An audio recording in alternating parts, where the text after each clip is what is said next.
आणि मला एवढं नक्की आठवतं की ज्या ज्या वेळेस या चौकामध्ये अंकलकोटच्या नागरिकांनी पक्षासाठी सभा घेतलेली त्यावेळेस तुमच्या सर्वांच्या आशीर्वादाने काँग्रेस पक्षाला यश मिळाले.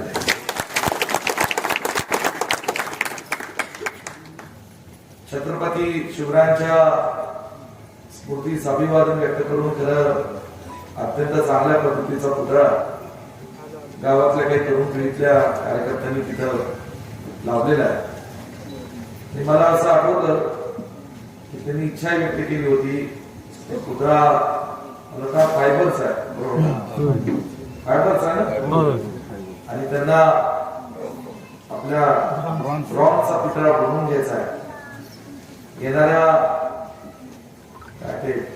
फेब्रुवारी मध्ये जी शिवजयंतीची आपली तारीख आहे 19 तिथीनुसार वेगळी तारखेनुसार वेगळी 19 फेब्रुवारीची तारीख आहे. त्या तारखेला एक चांगला शिल्पकार शोधून या पुतळ्याचं काम आमच्याकडनं केलं जाईल. योगायोगाची तारीख आहे जवळ. सांगली मिरजेमध्ये खूप चांगले शिल्पकार आहेत. थेट त्यांना चेक देऊन ते काम निश्चितपणे आपण सुरू करूया. येणाऱ्या 7 तारखेला जिल्हा परिषद पंचायत समितीच्या निवडणुकीसाठी मतदान होणार आहे. वास्तविक पाहता मागच्या 2017 रोजी जिल्हा परिषद पंचायत समितीचं मतदान झालं होतं. नियमानुसार कायद्यानुसार जिल्हा परिषद पंचायत समितीचं मतदान पुन्हा निवडणूक ही 5 वर्षानंतर म्हणजे सन 2022 रोजी व्हायला हवी. 2022 पासून ते आता 2026 फेब्रुवारी सलग 4 वर्ष महाराष्ट्रात कुठलीही स्थानिक स्वराज्य संस्थेची निवडणूक झाली नाही. का झाली नाही, कशामुळे झाली नाही, कुणामुळे झाली नाही. मागच्या महिन्यात नगरपालिका महानगरपालिकेची निवडणूक झाली. आता येणाऱ्या काही दिवसात जिल्हा परिषद पंचायत समिती निघून जाईल.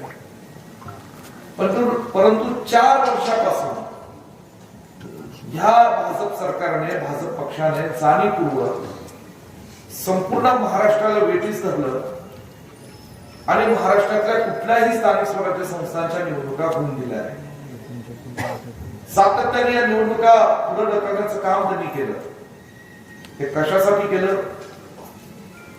खरं भाजप पक्षाला आणि भाजप सरकारला जनतेतनं निवडून आलेली जी माणसं आहेत, लोकांमधनं निवडून आलेली जी माणसं आहेत ती मुळातच त्यांना आवडत नाही. आणि म्हणून या ठिकाणी हे स्थानिक स्वराज्य संस्थांवर त्यांनी अधिकारी नेमले. अधिकाऱ्यांना काय म्हटलं गेलं? प्रशासक. प्रशासकाच्या माध्यमातून संपूर्ण महाराष्ट्रातल्या या विविध सहकारी म्हणजे स्थानिक स्वराज्य संस्थांचं काम हे गेले 4 वर्षापासून चालू. मला अंकलकोटच्या सर्वसामान्य लोकांना एक प्रश्न विचारायचा आहे की मागच्या 4 वर्षात आपल्यातील कुठला कार्यकर्ता किंवा माणूस पंचायत समितीची पायरी चढू शकला किंवा जिल्हा परिषदेची पायरी चढू शकला आणि जिल्हा परिषद पंचायत समितीच्या माध्यमातून विविध योजना ज्या राबवल्या जातात त्याचा फायदा घेऊ शकतो? अशी कदाचित माणसं सापडायचीच नाही अंकलकोटमध्ये. या सर्व स्थानिक स्वराज्य संस्थांचे दरवाजे या भाजप सरकारने जाणीवपूर्वक बंद केलेले. का? त्यांना निवडून आलेली माणसं आवडत नाही. तर जी निवडून आलेली माणसं असतात ते जनतेचे प्रश्न मांडतात, लोकांचे प्रश्न मांडत असतात आणि लोकांचे प्रश्न मांडून त्या सभागृहात ते त्या गावातील त्या लोकांचे प्रश्न सोडवण्याची भूमिका पार पाडतात. ते त्यांना नको. आता 7 तारखेला पुन्हा निवडणूक होती. ही निवडणूक होत असताना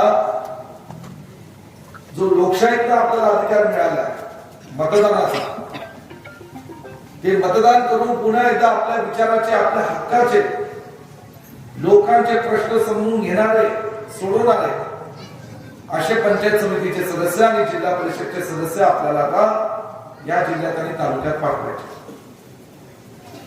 मला आपल्या सर्वांना विनंती करायची की अंकलकोट हे गाव एक सांगली जिल्ह्याच्या राजकारणातलं एक अत्यंत ऐतिहासिक गाव. त्याची अनेक कारणे इतिहासामध्ये या गावात आपण आमदारकी दिली. इतिहासामध्ये स्वर्गीय वसंतदादा स्वर्गीय यशवंतराव चव्हाणांचं राजकारणातलं मनोमिलन या मातीत झालं. इतिहासामध्ये धार्मिकरित्या आपल्या सर्वांचं श्रद्धेचं स्थान असणारं औदुंबर देवस्थान या मातीत आहे. कवी सुधांशू इथले देशातली पहिली सर्कस त्याचा जन्म या मातीतला झाला. भारतरत्न परमपूज्य डॉक्टर बाबासाहेब आंबेडकरांच्या अस्थी या आपल्या गावामध्ये मातीत आहेत. त्याच्या समोर आपण सातत्याने नतमस्तक होतो. किती चांगला गौरवशाली इतिहास आहे गावात. आणि हा सगळा इतिहास कुठे ना कुठे काँग्रेस पक्षाच्या विचाराशी जुडलेला आहे. हे मी का सांगतोय, कारण कुठेतरी माणसं कधी कधी भरकटतात आणि त्या भरकटण्याच्या नादात केवळ स्वतःच नाही तर आपण गावाचंही नुकसान करून बसतो. आज तशीच एक परिस्थिती महाराष्ट्रात सुद्धा झाली. आता महाराष्ट्रामध्ये फार मोठी ताकदीची विचाराची लढाई चालू आहे. काही दिवसांपूर्वी अजितदादांचं दुःखद निधन झालं. मी आपल्या पलुसकडेगावच्या वतीने बारामतीला अंत्यविधी गेलो होतो. आपल्या सर्वांच्या वतीने मी त्यांना श्रद्धांजली वाहिली. एक अत्यंत ताकदीचे नेते, त्यांची ओळख होती महाराष्ट्राच्या राजकारणामध्ये शब्द पाळणारे नेते.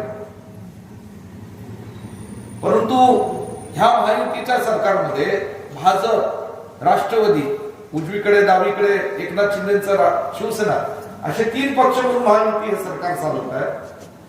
ह्याच अजितदादांच्या बाबतीत मागच्या महिन्यात पुणे आणि पिंपरी चिंचवडच्या निवडणुकीमध्ये भाजपच्या कार्यकर्त्यांनी, आमदारांनी, नेत्यांनी किती गलिच्छ शब्दात त्यांचा अपमान केला हे सगळ्या महाराष्ट्राने पाहिलं.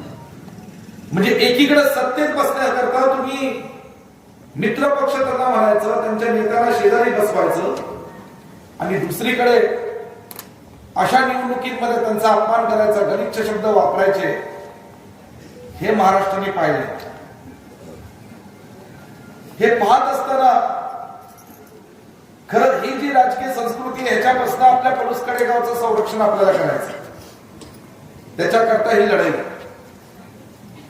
आणि मी तुम्हाला लिहून देतो आजची तारीख, आजचा दिवस, ही वेळ अक्कलकोटच्या कार्यकर्त्यांनी नोंद करून घ्यावी की हे जे काय महाराष्ट्राच्या राजकारणात सध्या चाललंय ना, 2029च्या विधानसभेत, लोकसभेत एक असं चित्र पाहायला मिळेल की हेच भाजप पक्ष जो त्यांना शेजारी मित्र पक्ष म्हणून ठेवतो, हाच भाजप पक्ष या मित्र पक्षांना लाथा घालून हकलून देईल आणि महाराष्ट्रामध्ये सर्वसामान्य शेतकऱ्यांचं, लोकांचं, छत्रपती शिवराय आणि फुले शाहू आंबेडकरांच्या विचारांचं संरक्षण करणारा एकच पक्ष आहे, तो म्हणजे काँग्रेस.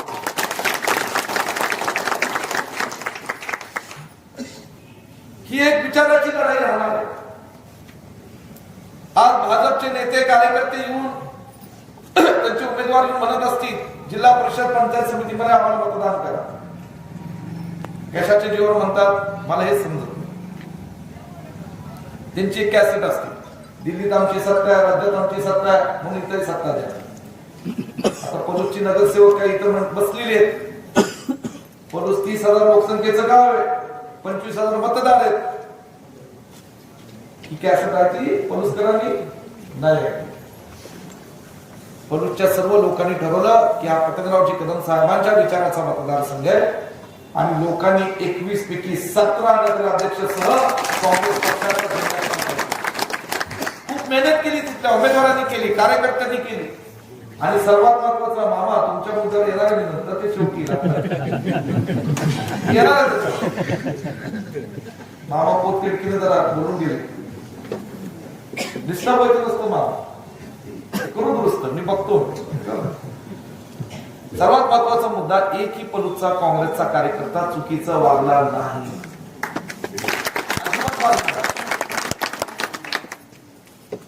आणि म्हणून आपण जर संघटित राहिलो, एकत्र राहिलो, तर महाराष्ट्रातली कुठलीही चुकीची ताकद, जर ती ताकद आपल्या गावात, आपल्या मतदारसंघात शिरून चुकीचा विचार आणत असेल, चुकीच्या पद्धतीने सर्वसामान्य लोकांवर अन्याय करत असेल, विनंती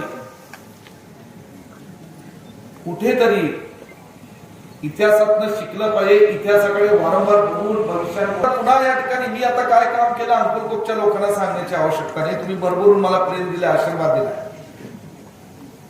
पण त्यानंतर जेव्हा करोनाचा कालावधी आता आला, त्याच करोनाच्या काळामध्ये पुन्हा एकदा डॉक्टर पतंगराव कदम सोनीरा सरकारी साखर कारखान्याच्या माध्यमातून आम्ही सॅनिटायझर निर्मिती केली. प्रत्येकाच्या घरात सॅनिटायझर पोहोचले. एक पाऊल पुढे टाकलं, आयुर्वेदिक औषधं प्रत्येकाच्या घरात पोहोचली. त्यावेळी भाजपचे कार्यकर्ते कुठून?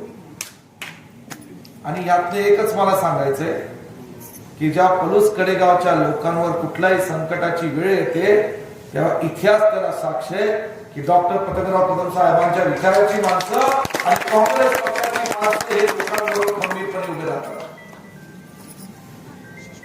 आणि म्हणून ही निवडणूक आज इथे या ठिकाणी सुदीप गडदे आपले उमेदवार आहेत. त्यांचे वडील जिल्हा परिषदचे सदस्य होते दर्याप्पा दादा.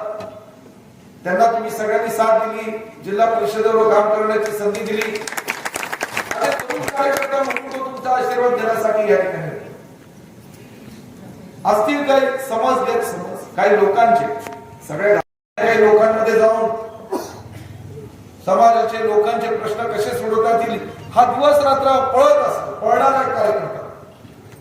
असे 2 उमेदवार आपल्या सर्वांच्या समोर आम्ही दिलेले आहेत. आणि म्हणून आपल्या सर्वांना माझी नम्र विनंती की महाराष्ट्रामध्ये जे राजकारण चालू आहे, आपल्या पलूस कडेगावमध्ये सुद्धा, सांगली जिल्ह्यामध्ये सुद्धा आम्ही खंबीर आहोत. आणि खंबीरपणे काँग्रेस पक्षाच्या विचारांनी आपल्याला येणारा काळ काम करायचं. मी परवा कुठेतरी सभेत बोललो की मागच्या महिन्यात सुद्धा मी टीव्हीवर पाहत होतो, तुम्ही पाहत होता. म्हणजे कधी कधी मला गंमतच वाटली. एक म्हणजे काल रामानगर मध्ये एका बैठकीला मी गेलो होतो आणि काँग्रेस पक्षाचा कार्यकर्ता मला गाणं घेऊन म्हणाला, बाळासाहेब भाजपचे कार्यकर्ते अपप्रचार करतात. कशाचा? हे भाजपचे कार्यकर्ते असे लोकांना आणि महिलांना सांगायला लागले की जिल्हा परिषद आहे आणि मला